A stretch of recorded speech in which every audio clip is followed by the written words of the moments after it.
हरे गोविंद हरे गोपाल हरे जय जय प्रभु दीन दयाल हरे जय जय प्रभु दीन दयाल हरे मात जसोदा के लाल हरे।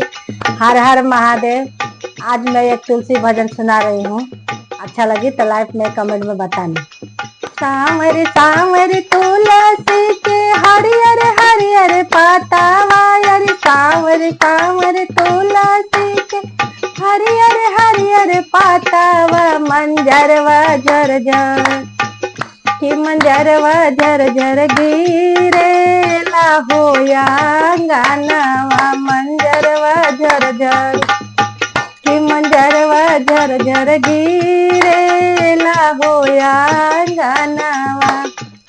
उठा उठा सीतिया बोहार घर गानावा, बोहार घर गानावा की ब्रह्मा विष्णु कि ब्रह्मा विष्णु आइले होया गानावा की ब्रह्मा विष्णु आइले होया गानावा।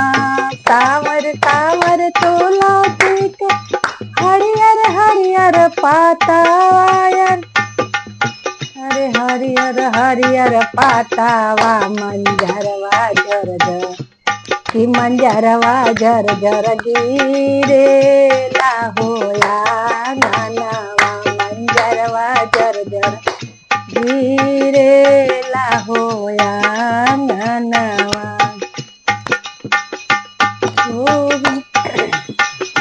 हर हर महादेव, हर हर महादेव, हर हर महादेव। तुलसी भजन देखो कैसा लगता है। हर हर महादेव, हर हर महादेव। लाइक करना, कमेंट करना।